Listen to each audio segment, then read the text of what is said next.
I'm excited to get to introduce our preacher for the morning.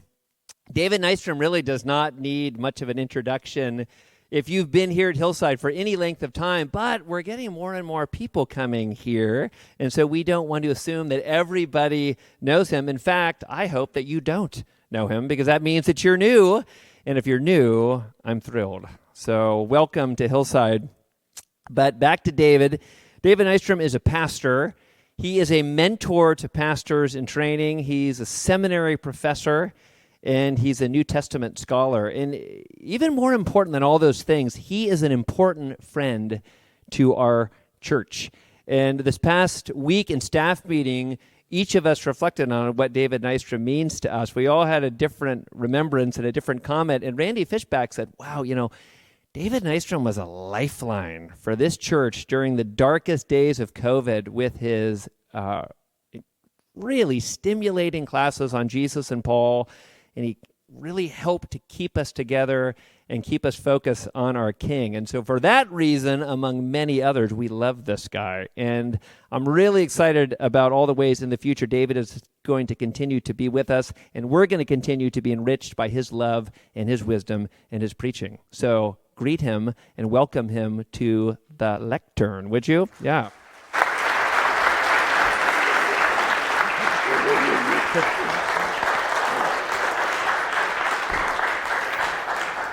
Well, thank you, Dan.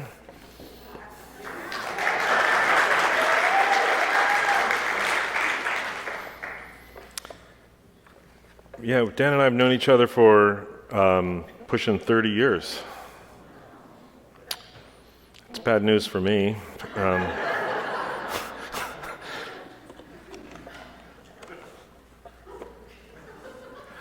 Yeah, I've got gray hair. I've just now thought, but when my dad used to dye his hair because I was in business and didn't want to appear like he was superannuating. And so then one day he decided I'm going to quit doing that. And so almost overnight his hair got gray.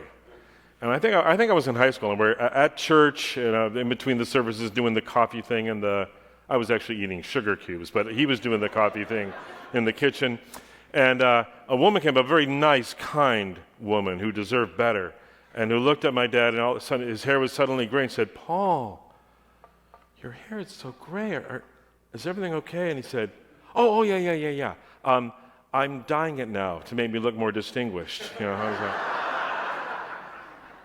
so mine's totally natural. The gray is kind of totally natural.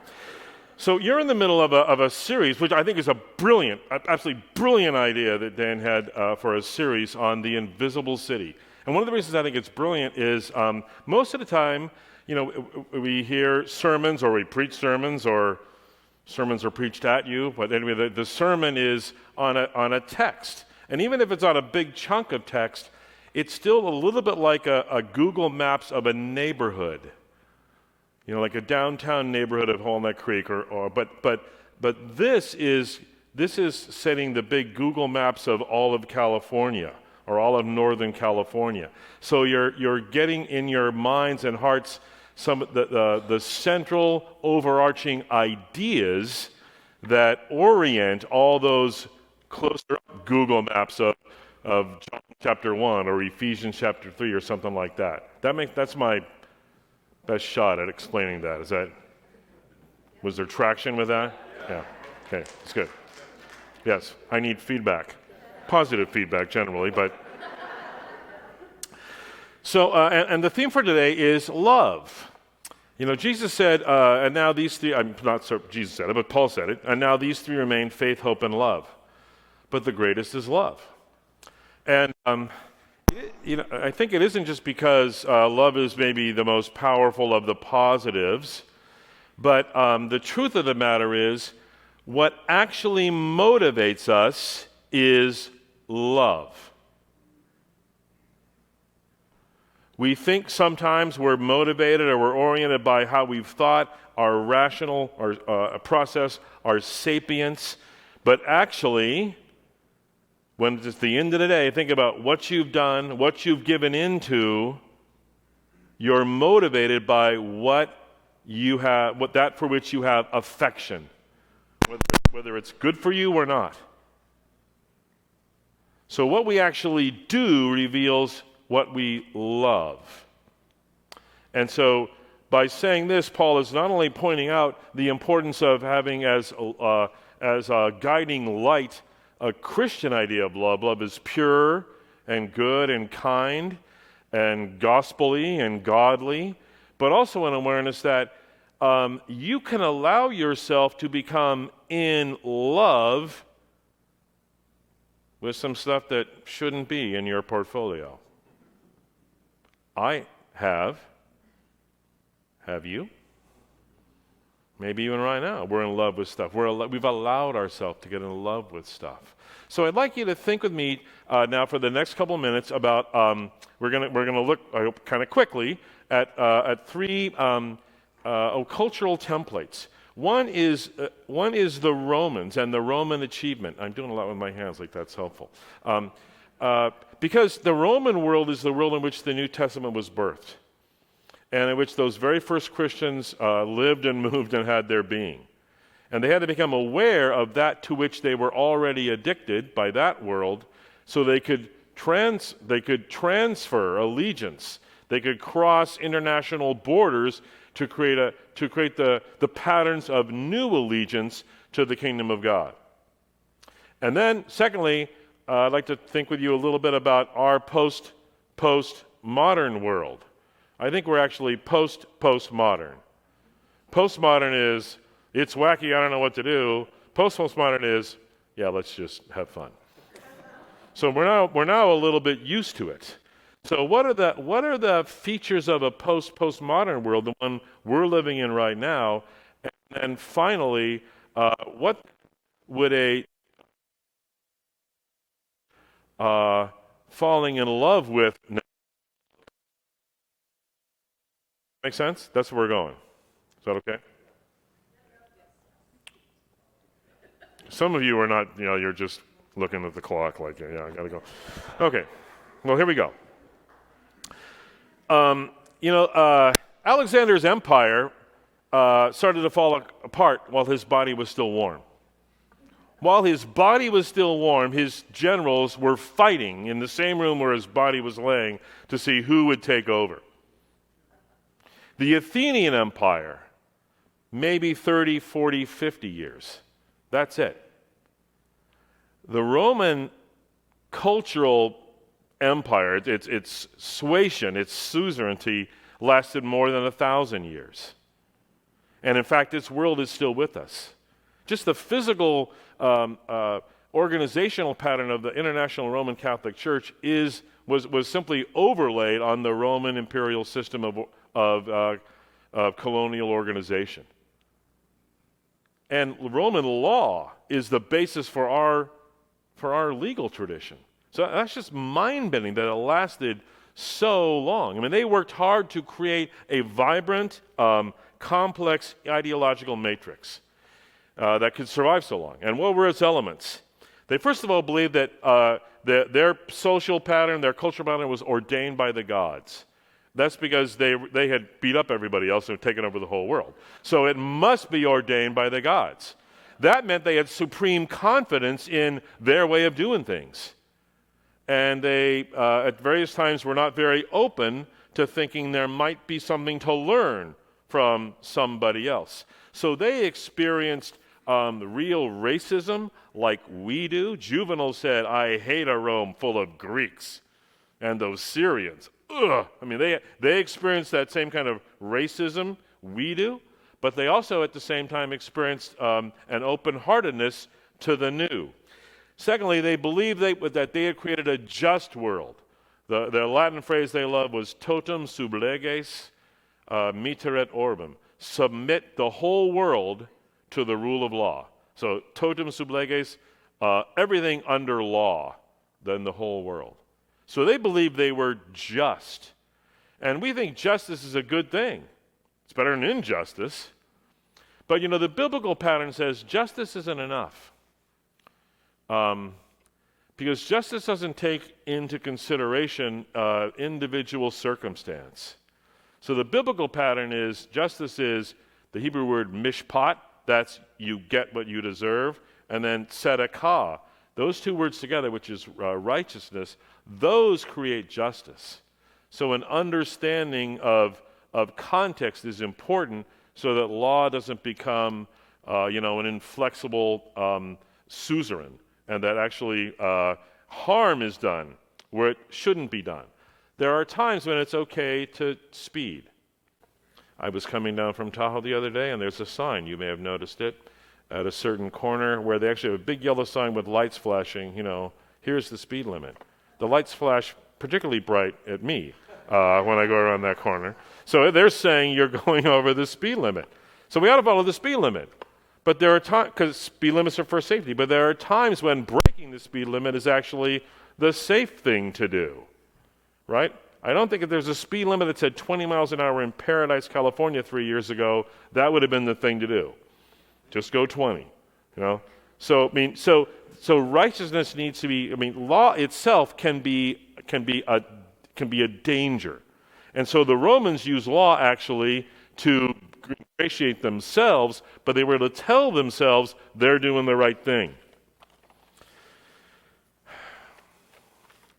It was vast. Their empire was vast. It was multicultural, multilingual, and pluralistic. But it was stratified, intentionally so. They reified social distinctions. So you know that there were slaves in the Roman Empire, and also slaves who were set free. And you'd be a freedman, a liberty in Latin. But they actually had a separate category. If you had once been a slave but were set free, you were not technically a free person. You were a freed person.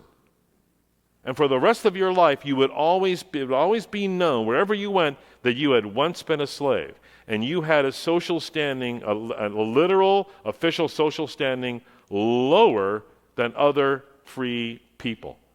There is in the book of Acts, I think it's chapter 9, a passing reference to the synagogue of the freed men.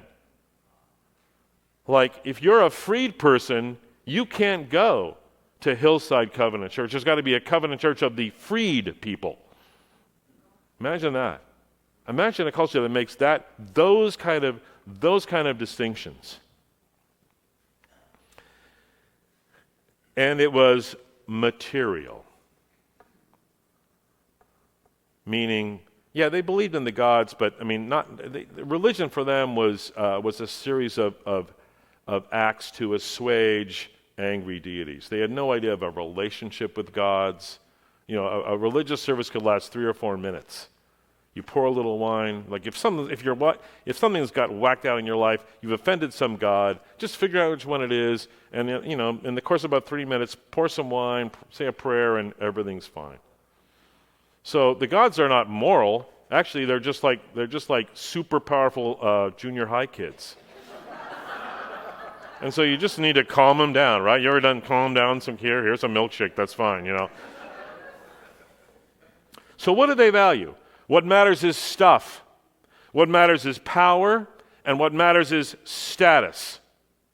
That's what they loved. Now, what they said they were for were other things. But what they really loved were those three and a few others. That's what they loved. Now, some of them had weakness, were unaware of weaknesses of this approach. Livy said, the great historian Livy, about the time Jesus was born, he wrote this: "In recent years, wealth has made us greedy, and self-indulgence has led us to be, as it were, pursuing our own deaths. We know it's killing us, but we don't have the capacity to stop." Wow, now that's some awareness. That's actually some deeper awareness of what happens when you love the wrong things. And that's why Augustine said, be careful what you love, because we become subject to the things we love, and subjects cannot judge. But they were material. What matters is stuff and power, personal glory. Now, what about us? Now, our world shares many of the same pillars with the Romans, and as I try to say, ours is a postmodern environment. And so an image that kind of works for me is going to the kitchen and making something, for lunch, and having a big bowl and just picking stuff at random, like Cheerios and garlic and some mustard and a whole zucchini squash and some bits of old fish and a can, just leave it in the can of pork and beans and pork, just stir it up. Isn't that a little bit how our world today feels? We encounter just really different value systems crashing into each other. And there is apparently no actual anything stable. Like what is today the height of self-righteous morality, we all know that in 20 years, we're all going to be saying, oh, so glad we're not like that anymore, right? That we have very little awareness in our post-postmodern world of any kind of, or the need for anything stable. And yet at the same time, and those of us here in Northern California especially, we're living in kind of the epicenter of technology, which is all about precision. So we have this crazy mishmash of different systems that are colliding, and there also, curiously, is the arrogance of certainty all around us. Not a whole lot of, I'm sure I'm right. But I remember I've been wrong before. So maybe I ought to have just a little bit maybe I have a little bit of hesitation here. So ours is this postmodern. We are material. We're also neoliberal. What does that mean? It means all that matters is what can be monetized.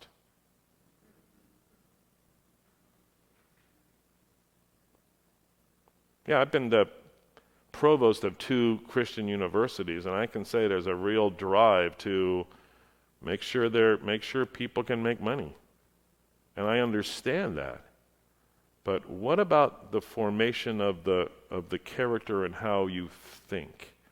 So we're living, none of us purposely, but we are part of a system that's created a world where all that matters is what can be monetized. That's part of it. It's also atomized. We're becoming more and more partisan because we don't really know each other all that well. We've self-segregated, and we don't actually interact all that often, nearly as often as we used to, with one another.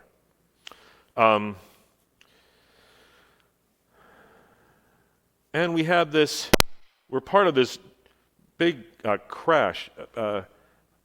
Some of you remember the Addams Family. Right, and Gomez Addams had this train set, and he'd set it up so these 2 trains would eventually crash. Alexis de Tocqueville said this about America. He visited America in the 1840s, I think. He was representative of the French government, and he was actually sent here to do a little research on how democracy works.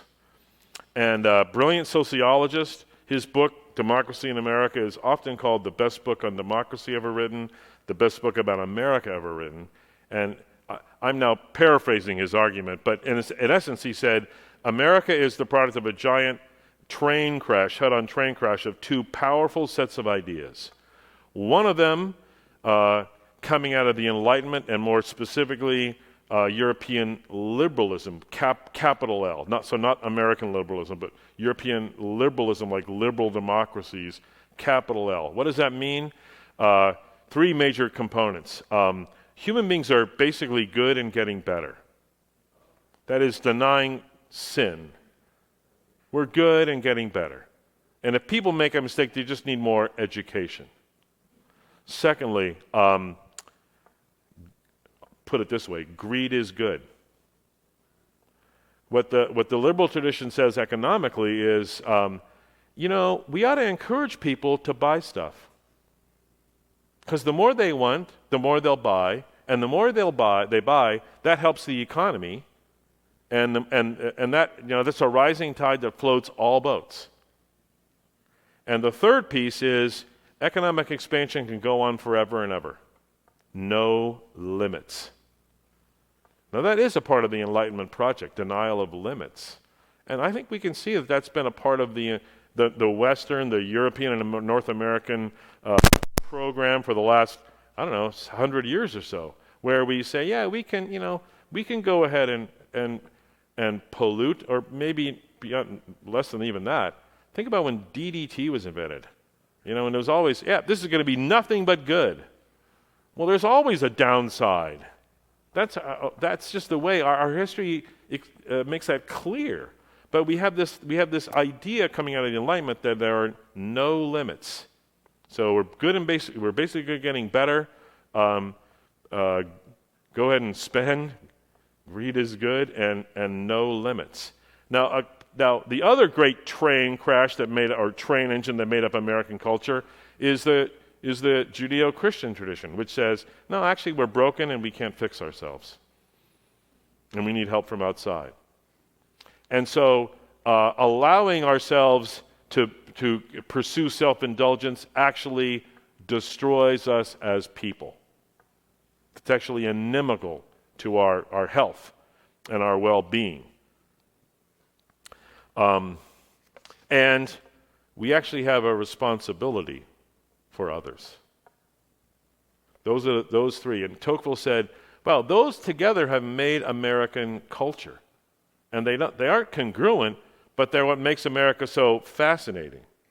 Now, if he were alive today, he might say, now, some of those less than savory features have been magnified by the postmodern environment. So what's the Christian notion? The ancient notion was thinking is more important. That's Plato. So the human experience is this. The rational mind is like the charioteer, and the chariot is being pulled by two wild horses. Those are the emotions. And the charioteer needs to use the mind to control and guide those horses. The postmodern and post-postmodern world says, horses can go wherever they want. I'm just along for the ride. The Christian notion says, actually, the mind and the emotions, the wanting, they need each other. Jonathan Haidt, I don't know if you've ever heard of this guy. He's a moral psychologist, and he has come to this conclusion from a purely secular point of view, that we need emotional intelligence, but also rationality. These are what balance out, and the Christian notion says beyond that, we also need the Spirit of the living God dwelling within us to then inform and animate that combination. So,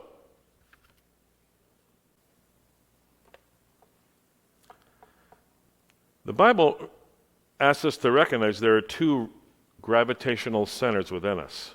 Every one of us has an inclination towards good, the Yetzer HaTov. Tov is good, Mazel Tov. And every one of us has a Yetzer HaRa, an inclination toward evil. And so on our own, the inclination toward evil is always going to be powerful. But when we become believers, this is the teaching of Scripture. The Spirit comes to dwell within, and as we make more space for the Spirit of the living God within us, we can maximize the geography we assign to the Yetzer HaTov and minimize to the Yetzer HaRa. But we need to be thoughtful about it. The Christian notion, even in a post-postmodern world, is that we are made for God, made for each other, and that love involves the extra material. We live in a culture that values the material. Love involves the extra material. Love involves interrelationship with God and with one another. And love involves suffering. Suffering slows us down to consider our deeper selves. Suffering carves out more space in our deeper selves.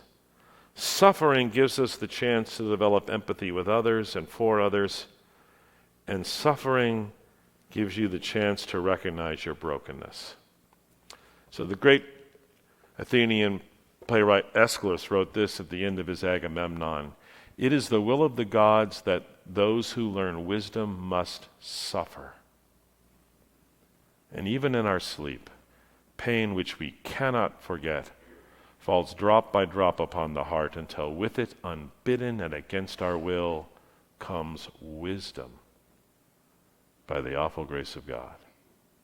So suffering reminds us that we aren't the only human being on the planet, and that we are made for God, but we have lost our way, and that we're made for one another, and that the life of discipleship is to deny yourself, take up your cross, and follow Jesus.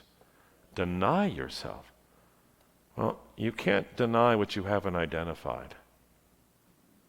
So deny that brokenness. Deny that prompting, whatever it is to do something that part of you is saying, don't do that. Recognize that's part of you and do what it takes to starve it of oxygen. Deny yourself.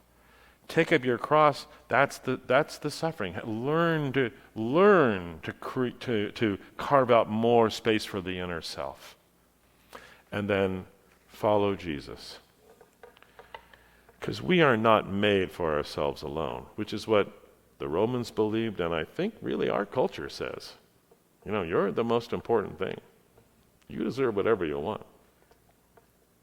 I had to get a new phone several years ago because I went into the American River with my phone in my pocket. And I went to the there's a Verizon store at the mall, and as I walked up to the counter, the young man with hair I didn't understand, before he even said anything, he goes, "I know what you want.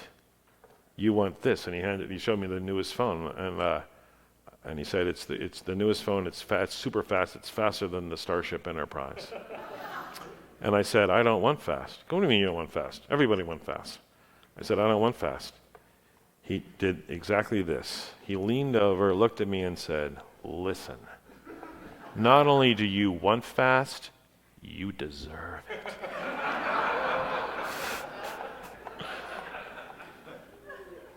Wow. We have a culture that says you deserve whatever you want.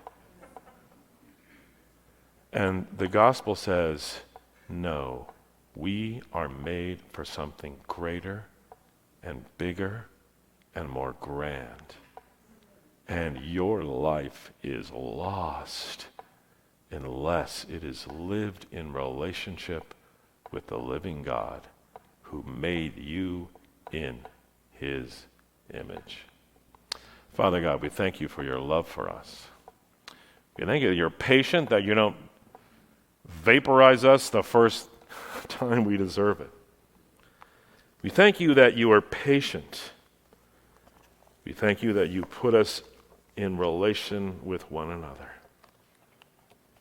Lord, help us